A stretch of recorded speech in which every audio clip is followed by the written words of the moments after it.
तो guys finally आज हम बात करेंगे मैनेजर किम के चैप्टर नंबर 175 के बारे में। और पिछले चैप्टर में हमने देखा था मैनेजर किम ने फाइनली कोड 66 को अनकॉन्शियस कर ही दिया होता है, लेकिन वहीं दूसरी तरफ जो मैनेजर नैम जिनचॉल के ऊपर इंजेक्शन मारने की कोशिश कर रहा होता है, जिनचॉल उसका हाथ पकड़ के उसको रोक लेता है और कहता है, मैनेजर नैम आखिर ये सब कुछ क्या है? आखिर ये तू क्या कर रहा है? मुझे यकीन है तुम मेरे खिलाफ विद्रोह नहीं कर सकता। तेरे गले में ये निशान कैसा है? क्या इसी निशान की वजह से तू ये सब कुछ कर रहा है? आखिर तुझे किस तरीके का इंजेक्शन लगाया गया है? वहीं दूसरी तरफ शांगी ने टॉम के तो वो इंजेक्शन मार भी दिया होता है, और इसमें बताने वाली बात नहीं है कि टॉम ने उसी पल शांगी को मार के जमीन में लेटा दिया होता है, जो चीज हमें दिखाई नहीं जाती। शांगी अभी जमीन में पड़ा होता है और टॉम उस इंजेक्शन को अपने हाथ में लेके कहता है, इसने कर दिया, हमारे शांगी ने फाइनली मेरा फायदा उठाया है। शांगी तो इस इंजेक्शन की चपेट में आ चुका है, लेकिन इस इंजेक्शन जैसी कोई चीज मेरे ऊपर कभी काम नहीं कर सकती, चाहे ब्लैक मार्केट हो या फिर कुछ भी और।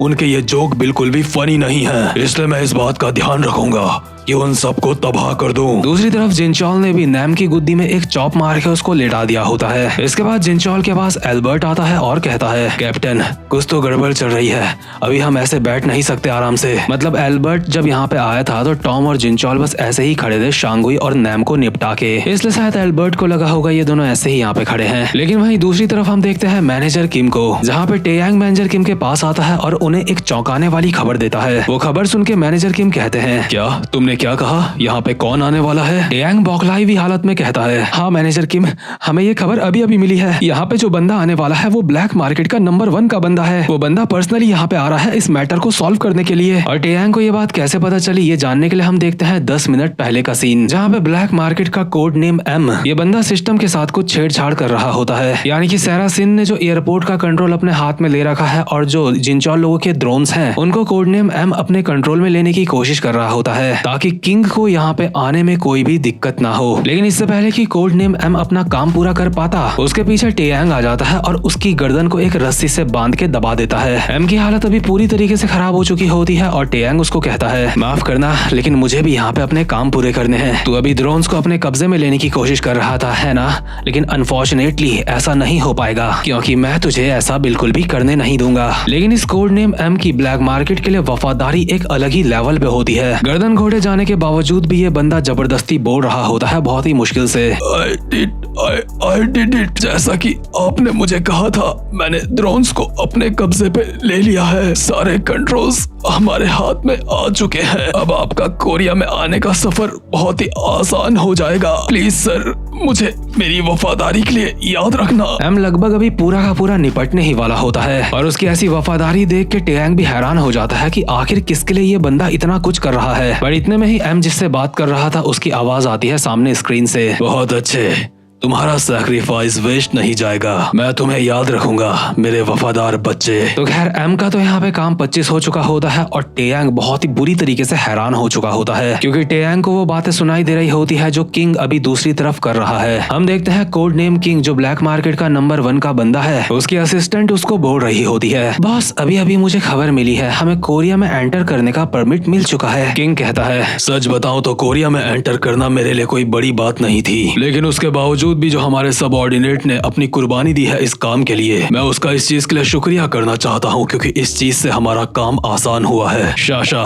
तैयार हो जाओ, अब मैं खुद कोरिया जाऊंगा और वहां जाके सब कुछ अपने तरीके से निपटाऊंगा सबके सामने। इस मौके को मैं इस्तेमाल करूंगा दुनिया को दिखाने के लिए कि असल में मैं हूं कौन। मतलब देख रहे हो भाई लोग, लुकिस्म में भी इस वक्त एक किंग की एंट्री हुई है और मैनेजर किम में भी एक किंग की एंट्री हुई है, और दोनों के दोनों किंग एक अलग ही लेवल के हैं। इतने में ही शाशा किंग को कहती है, बॉस आपका दिल सच में काफी ज्यादा बड़ा है, लेकिन बात इतनी सी नहीं है, हमारे हायर अप्स के काफी सारे बंदे उन लोगों से हार चुके हैं, लेकिन ब्लैक मार्केट पूरी दुनिया की सबसे बेस्ट ऑर्गेनाइजेशन है, हम ऐसे हार नहीं मान सकते, ना ही हारेंगे। हाँ शाशा, तुमने बिल्कुल सही कहा, ताकतवर ही हमेशा राज करता है। हमारे बचे हुए हायर अप्स को ये मैसेज दे दो कि मैं खुद वहाँ पे आ रहा हूँ, उनको बता दो मेरे स्वागत की तैयारियां करी जाएं। प्रेजेंट मोमेंट में टेयांग यही सारी बातें मैनेजर किम को बताते हुए कहता है, सर अगर ब्लैक मार्केट का नंबर 1 यहाँ पे आ गया तो हमें नहीं पता कि आगे क्या होगा। मैनेजर किम अपने मन में बोलते हैं, ये ठीक नहीं है, उनका नंबर 1 का बंदा खुद यहाँ पे आ रहा है, अगर अंडरवर्ल्ड का असली किंग यहाँ पे आ रहा है तो हमें भी उसके स्वागत की तैयारियां करनी होगी। लेकिन लेकिन किंग के स्वागत की तैयारियां तो पहले ही स्टार्ट हो चुकी थी। हम देखते हैं जिस बिल्डिंग के ऊपर मैनेजर किम खड़े होते हैं उस बिल्डिंग के अलग अलग हिस्सों में एक साथ धमाके होने लगते हैं और अभी तो किंग कोरिया पहुंचा भी नहीं है और धमाके पहले ही शुरू हो चुके हैं। टेयांग को समझ नहीं आ रहा होता है कि ये बिल्डिंग इतनी हिल क्यों रही है। मतलब उसने एक्सपेक्ट नहीं करा था कि इस बिल्डिंग में ही धमाके होना स्टार्ट हो जाएंगे और मैनेजर किम अपने मन में कहते हैं, शिट,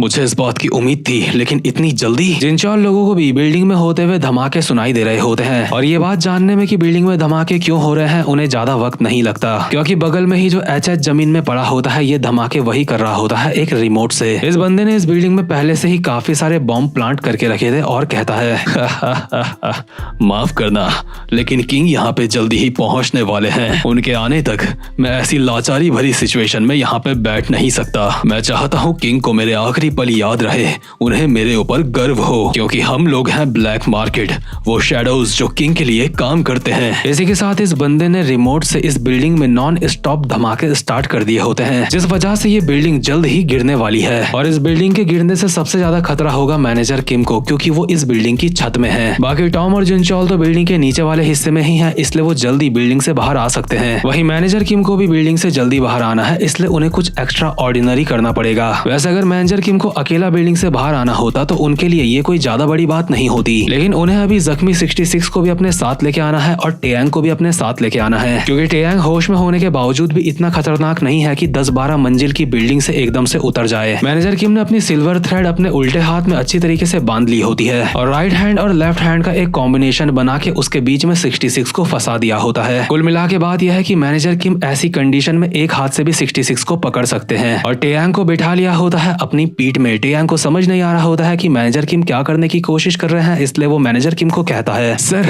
आखिर आप ये क्या करने की कोशिश कर रहे हैं? अब ये मुझे मत कहना कि आप यहाँ से कूदने की सोच रहे हो। टेयांग की बात अभी कंप्लीट भी नहीं हुई होती और मैनेजर किम इस बिल्डिंग से कूद गए होते हैं, लेकिन टेयांग की इसलिए फटी पड़ी होती है क्योंकि उसको पता होता है कि मैनेजर किम की वायर्स इतनी लंबी नहीं है कि एक बार में वो नीचे पहुंच जाएं। ऊपर से मैनेजर किम के सिर्फ एक हाथ में इतना लोड आ रहा है कि जिस वजह से मैनेजर किम का हाथ भी टूट सकता है। लेकिन मैनेजर किम टेयांग के बाप हैं। मैनेजर किम को ये सारी की सारी बातें पहले से ही पता होती है, इसलिए मैनेजर किम सिर्फ एक बार में अपनी वायर्स से नीचे जाने की नहीं सोच रहे होते। वो अपनी वायर्स को 3-4 बार इस्तेमाल करेंगे नीचे जाने के लिए और बीच बीच में बिल्डिंग के कांच में स्लाइड करते हुए मैनेजर किम नीचे जाते हैं। मतलब सच में जिस कंडीशन में मैनेजर किम इन दोनों को नीचे लेके जा रहे हैं, मैनेजर किम को ऐसी हालत में देख के स्पाइडरमैन भी मैनेजर किम से शर्मा जाएगा। हालांकि मैनेजर किम का हाथ पहले से ही इंजर्ड होता है, उसके बावजूद भी वो अपने हाथ में इतना लोड ले रहे होते हैं। लेकिन बात अभी हाथ की है, या फिर हाथ जाएगा या फिर 3 बंदे जाएंगे, इसलिए अपने एक हाथ का रिस्क लेने में मैनेजर किम ने थोड़ी भी हेजिटेशन नहीं दिखाई होती। जहां बिल्डिंग के ऊपर की तरफ स्पाइडरमैन को शर्मसार करने वाला सीन चल रहा होता है, वहीं दूसरी तरफ जिनचॉल नैम को कंधे में उठा के साथ में एक हाथ में एमएम को पकड़ के भाग रहा होता है और ऑब्वियसली टॉम वगैरह और जितने भी बंदे होते हैं वो सारे के सारे भी भाग रहे होते हैं और डेसिक भी एक बंदे को अपने कंधे में लेके भाग रहा होता है। और जिनचॉल एमएम को इसलिए बचा रहा है क्योंकि शायद फाइनल फाइट में एमएम जिनचॉल लोगों के कुछ काम आ सकता है, बट एमएम जिनचॉल लोगों के किस तरीके से काम आएगा ये तो जिनचॉल ही जानता है। तो खैर धुआंधार एग्जिट के साथ जिनचॉल लोग तो बिल्डिंग से बाहर पहुंच ही चुके होते हैं और जैसे ही वो बिल्डिंग से बाहर पहुंचते हैं सीधा आसमान से एंट्री होती है मैनेजर किम की जमीन पे और इसी के साथ पूरी की पूरी बिल्डिंग ब्लास्ट हो चुकी होती है और मैनेजर किम कहते हैं, हमारे पास ज्यादा वक्त नहीं है,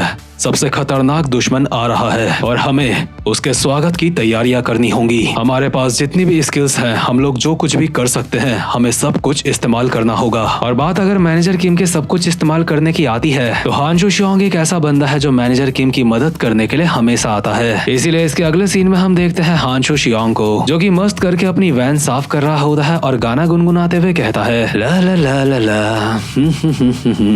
गुड मॉर्निंग। वाह, मेरी वैन कितनी ज्यादा सुंदर है। क्या आज हमें बाहर जाना चाहिए वैन में? क्यों ना आज एक राइड पे चला जाए? और मेरे हिसाब से हानशो की राइड किसी पीसफुल जगह पे नहीं होने वाली। तो खैर भाई लोग, इसी के साथ ये वाला चैप्टर भी यहीं पे खत्म होता है। और जितने भी लोग मैनेजर की मानवा में बने हुए हैं, सच में आप लोगों का टेस्ट काफी ज्यादा बढ़िया है। मतलब मानवा वगैरह का टेस्ट, खाने पीने की बात नहीं कर रहा मैं। हाँ, तो खैर गाइस, इसका नेक्स्ट चैप्टर भी मैं जल्दी ही अपलोड करूंगा। लेकिन आपको बता दूं, करंटली मैंने अब तक जितनी भी मानवा एक्सप्लेन करी है उनके कोई ज्यादा खास चैप्टर एक्सप्लेन करने के लिए बचे नहीं है, इसलिए मैं अब एक नई मानवा एक्सप्लेन करने वाला हूँ काफी जल्दी। लेकिन मैं बीच बीच में लुकीसम भी एक्सप्लेन करता रहता हूँ और मैनेजर किम भी एक्सप्लेन करता रहूंगा, इसलिए मुझे इस चीज में काफी ज्यादा टाइम लगता है और इसीलिए जो नई मानवा है उसे आने में टाइम लग रहा है। लेकिन नई मानवा जल्दी ही आने वाली है। और आपको एक और चीज बता दूं, मैं सिर्फ एक नई मानवा एक्सप्लेन नहीं करने वाला हूँ, मैं शायद से 2 या फिर 3 नई मानवा एक्सप्लेन करूंगा और उन 2 या 3 मानवास में से मुझे सबसे ज्यादा अच्छा रिस्पॉन्स जिस पे मिलेगा मैं उसको आगे कंटिन्यू करूंगा, जिसके रोज चैप्टर्स आएंगे। बाकी आजकल मैं रोज वीडियोस नहीं ला पा रहा हूँ, ये बात मुझे भी अच्छी नहीं लग रही है क्योंकि मुझे आदत पड़ गई थी रोज वीडियो डालने की। बट लाइफ में चेंजेस हमेशा जरूरी होता है, लाइफ हमेशा एक जैसी नहीं चलती। और इसी के साथ गुड बाय।